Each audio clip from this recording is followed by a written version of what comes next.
श्रीराम. परमचैतन्य काणे महाराज बेळगाव यांची प्रवचनं गुरुदरबार सेवा मंडळाने प्रसिद्ध केली आहेत. त्या प्रवचनांचे लेखक श्रीयुत वसंतराव गोखले. दिनांक 26 ऑक्टोबर 1967. तुरीयधाम. तुरीयते धाम ध्वनिभिर् विरुन्धानमणुभिः समस्तव्यस्तं त्वां शरणत् गृणात्योमिति पदम. या देहामध्ये वास्तव्य करणारा जो जीव, त्याचं मूळ राहण्याचं ठिकाण म्हणजे परमधाम म्हणजे तुरीय हेच आहे. परंतु ते न ओळखून या देहालाच आपलं घर समजून हा जीव मृग जसा मृगजळामागे धावतो त्याप्रमाणे विषय वासनांच्या मागे धावत आहे. त्यामुळे खरं सुख, आत्मसुख जवळ असूनही तो त्या आत्मारामाला पाहू शकत नाही. नहि स्वात्मा रामं विषयमृगतृष्णा भ्रमयति ध्रुवं कश्चित् सर्वं सकलं परस्त्वध्रुवमिदिं परो ध्रुव्यान् ध्रुव्ये जगति गदति व्यस्तविषये.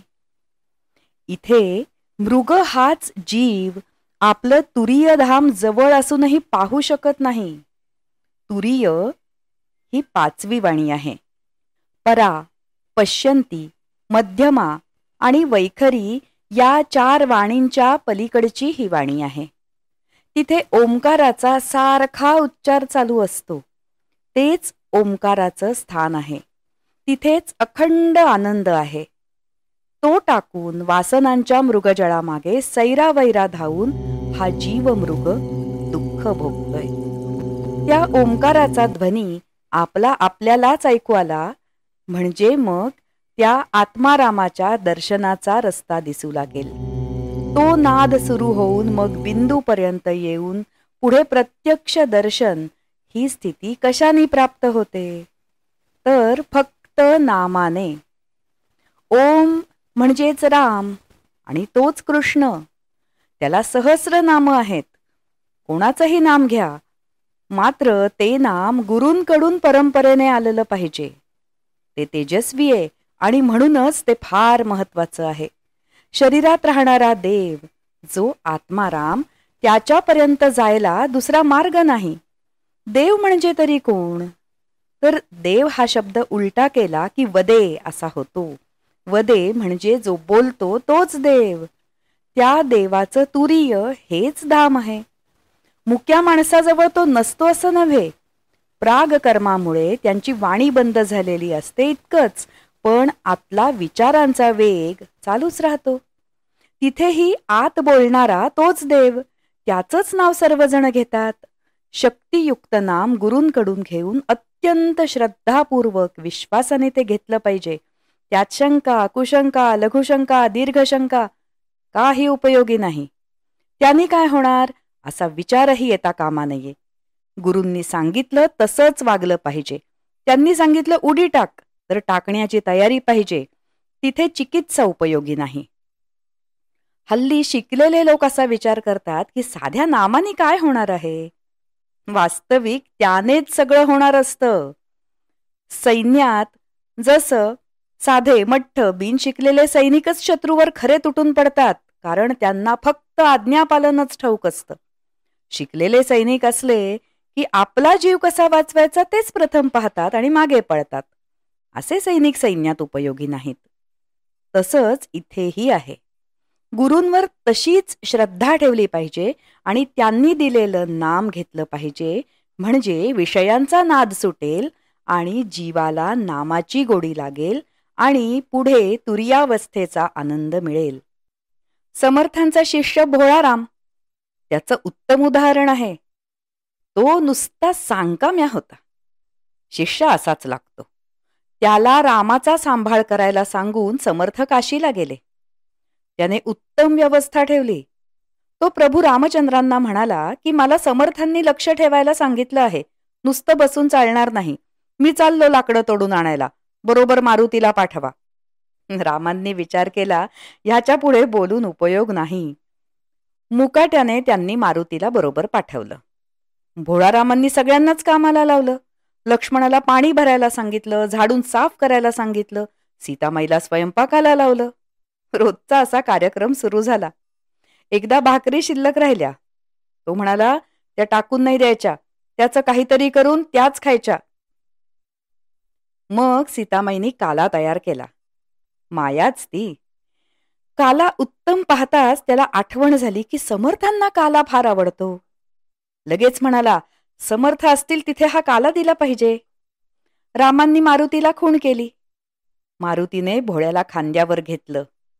ते काय, मनोजवम मारुततुल्य वेगम असेच होते. एक पाय गडावर तर दुसरा काशीत ठेवला आणि समर्थ कीर्तनाला उभे होते तिथे भोळा आला. समर्थांनी सगळं ओळखलं आणि काल्याचा प्रसाद भक्षण केला.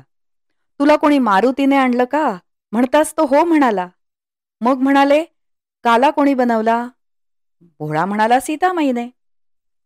समर्थांनी मग काशी यात्रा तिथेच संपवली आणि परत आले. त्यांनाही एका क्षणात येता येत होतं. असा हा भोळा होता. सैन्यामध्ये हुकूम पाळणारेच सैनिक असावे लागतात. तो जसा फक्त हुकूम पाळून निर्भीडपणे न डगमगता पुढे जातो, तसंच भक्ताचं आणि शिष्याचं असलं पाहिजे, म्हणजेच आत्मारामाचं ठिकाण समजतं. आमची उपासना दाशरथी रामाची नव्हे. दाशरथी रामाची उपासना करून काय उपयोग? त्यांना सुद्धा आत्मारामाची उपासना करावी लागली. ती समजावून देण्यासाठी तर योग वासिष्ठ ग्रंथ सांगावा लागला. दाशरथी राम म्हणजे आत्मारामाचाच एक आविष्कार किंवा अवतार. तेव्हा सर्वांची उपासना ही आत्मारामाचीच. आत्मारामच ओंकार, आत्मारामच श्रीराम, जय राम आणि जय जय रामही तोच. समर्थांच्या आरतीमध्ये काय म्हटलंय? जय जय आत्मया रामा. तेथे दाशरथी राम नाही म्हटलेलं. त्यांनी आत्मारामाचीच उपासना लावून दिली. फक्त त्याचं सूक्ष्म रूप करणार नाही म्हणून दाशरथी रामाची मूर्ती प्रतीक म्हणून स्थापन केली. तुरीय शब्दाचा उच्चार करताना सुद्धा वेदांती लोक असाच सूक्ष्म उच्चार करतात, अगदी हळूच. अशा या आत्मारामाची उपासना म्हणजे नामाचं सतत अनुसंधानच हवं. नुसते ग्रंथ वाचून काय होणार आहे? संतांचं वाचणं सोपं नव्हे. ग्रंथ वाचण्यापूर्वी समर्थ सांगतात, थांबा, आधी ग्रंथ उघडू नका, विचार करा आणि मगच ग्रंथ उघडा. संतांचा ग्रंथ वाचायचा असेल तर अगोदर नामाच्या अनुष्ठानाने अनुभव घ्या आणि मग या देहरूपी ग्रंथाचं एक एक पान उघडा. मग ते पटेल. ते अनुभवानी जाणून आपण मार्गावर आहोत हे मग ओळखावं, आधी नव्हे. नुसतं ग्रंथ वाचित गेला म्हणजे उगीचच आपली पायरी वरची आहे असा खोटा भास निर्माण होतो आणि अनुभव मात्र मुळीच नसतो.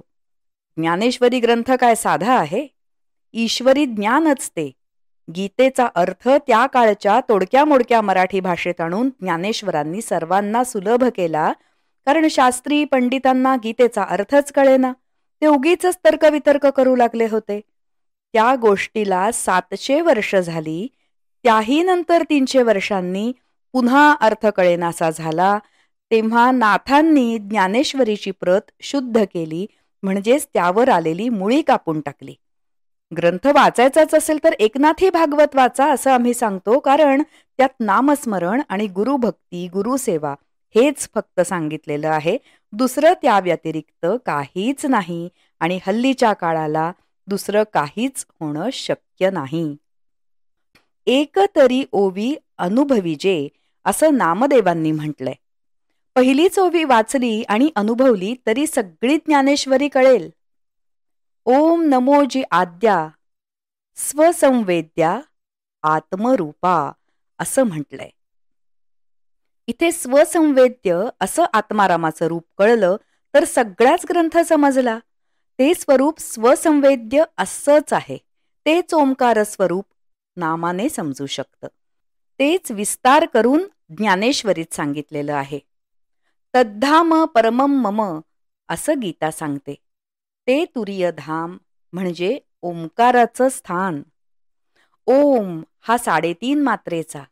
योगशास्त्रात सांगितलेली कुंडलिनी ही 3.5 वेटोळी घालून बसलीये आणि आपलं शरीर हे ही 3.5 हात म्हणजे औट हातच आहे.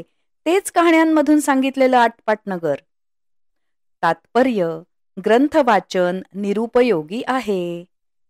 वाच न या शब्दातच वाचू नकोस असं सांगितलंय. नाथांच्या वेळेला काय ज्ञानेश्वरी नव्हती, पण त्यांनी नाही ज्ञानेश्वरी वाचली, त्यांनी फक्त गुरुसेवा केली आणि आज्ञा पाळली. अशीच जन्ममरणाची चूक त्यांना दाखवून जनार्दन पंतांनी कृतार्थ करून टाकलं. मागाहून त्यांनी ज्ञानेश्वरी वाचली, आधी नव्हे. म्हणूनच त्यांनी नाथ भागवतात नामस्मरण आणि गुरुभक्तीचंच वर्णन केलं. त्यांचा अवतार संपला आणि मग समर्थांचा अवतार झाला. समर्थांनी सगळं रोकडं ज्ञानच सांगितलं. संसार म्हणजे सवेची सवार असं म्हटलं. संसार म्हणजे लग्न मुलबाळ नव्हेत, तर सवेची सवार म्हणजे वारेसहित.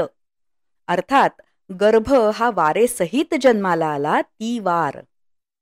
पूर्वी ही वार मडक्यात घालून पुरून ठेवत असत, म्हणजेच जन्मतःच मृत्यूचं प्रस्थान ठेवत असत. ती वार चुकवायची म्हणजे जन्ममरण चुकवायचं. त्यासाठी नामाचाच मार्ग सर्व संतांनी सांगितलेला आहे. मंत्र म्हणण्यात आणि जाडे जाडे ग्रंथ वाचण्यात आपलं किती आयुष्य वाया जातंय याचा विचार करायला हवा. त्यांचा परमार्थाला उपयोग नाही. अगदी सगळं सोडून फक्त गुरुने दिलेलं नामच आवडीने प्रेमाने घ्या, त्याचाच उपयोग होईल. हल्ली लोक उपनिषदासारखे ग्रंथ व्यासपीठावर आणू लागले म्हणून हे सांगायला लागलं. वेद उपनिषदांसारखे ग्रंथ वाचायचा आपला अधिकारच नव्हे. पहिल्या इयत्तेतल्या मुलाने 7वीचं पुस्तक वाचण्यासारखं आहे ते. वेद हे कर्ममार्ग सांगतात, फलित काय आहे ते सांगतात, पण त्यांचा अर्थ आम्हासीची ठावा असं संत म्हणतात. तो आपल्याला कसा कळणार? इकडे हृदयात मात्र वासनांची फुललेली टवटवीत बाग असताना उपनिषद कसली वाचायची? संसारी वासनांचं अरण्य प्रथम हृदयात निर्माण झालं पाहिजे, मग उपनिषदाला हात लावावा. नामानेच केवळ वासनांचं अरण्य होऊ शकतं. नुसती आपली अक्षर ओळख आहे म्हणून ग्रंथ वाचले तर त्यांचा काय उपयोग? नाम हाच वेद आणि नाम हीच भक्ताला उपनिषदे आहेत. कुणी कुणी उपासना म्हणजे काय करतात तर सकाळी रामरक्षा म्हणतात आणि संध्याकाळी व्यंकटेश स्तोत्र वाचतात. लोक शनी महात्म्य वाचतात, पण त्याने का पीडा जाते? मुळीच नाही. 7:30 चालूच राहते. याला फक्त मानसिक समाधान मिळतं एवढंच. पण त्या 7.5 वर्षात एक क्षण असा येतो की शनी महात्म्य म्हणणाराही नेस्तनाबूत होतो. नुसतं पुस्तकात लिहिलेलं वाचून काही होत नाही. त्यासाठी विधीनेच चाललं पाहिजे. रुद्र पुस्तकातून वाचून होत नाही, त्याला स्वरज्ञानच लागतं. उपनिषदांची वेदांची सुरुवात नेहमी हरिओम म्हणूनच करायची असते. तसंच नामाचंही आहे.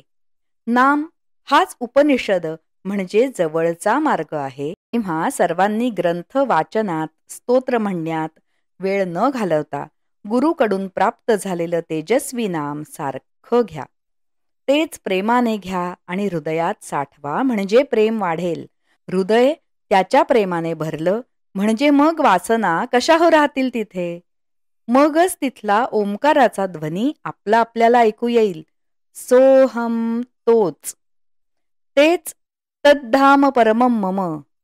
मग बिंदूही दिसेल, सगळं होईल. म्हणून तेच नाम घ्या आणि विश्वासाने सगळं करा. गुरुकृपेनेच सगळं होत असतं, म्हणून त्यांनी सांगितलेलंच नाम घ्या. सगळी जबाबदारी त्यांच्यावर असते, ते ती घेतात. नामाचा मात्र कंटाळा करू नका. नाम घ्यायचं म्हटलं की कपाळाला आठी नको. माळ नुसती ओढू नका, माळ करा. लक्ष्मीसाठी स्तोत्र नकोत, मणी नकोत, नामच हिऱ्यासारखं चमकू द्या. संसारातही मुलाला पांडुरंग माना, स्त्रीला रुक्मिणी माना. मग संसार सुखाचा का नाही होणार? विभक्त होऊन संसार सुखाचा होत नाही. भक्त होऊनच पहा. संसारातही पाहता आला नाही तर सगळीकडे कसा त्याला पाहणार? मन हे त्याचं प्रधान आहे. त्याला वश करून घ्या. ती त्याचीच विभूती आहे. त्याच्याच साक्षीने सगळं होतं. संसारी गोष्टींची आवड काढून टाका. जेवढं ठरलेलं आहे त्यापेक्षा एक कवडीही जास्त मिळणार नाही. संतांच्या वचनावर दृढ विश्वास ठेवा. ते खरे डॉक्टर असतात.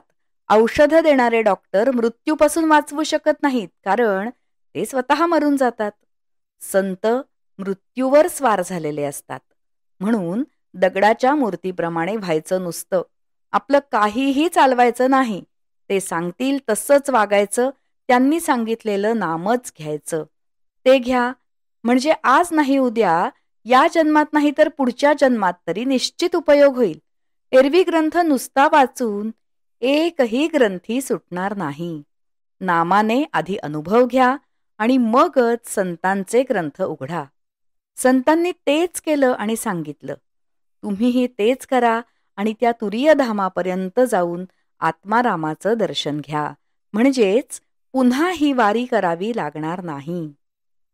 जानकी जीवन स्मरण जय जय राम.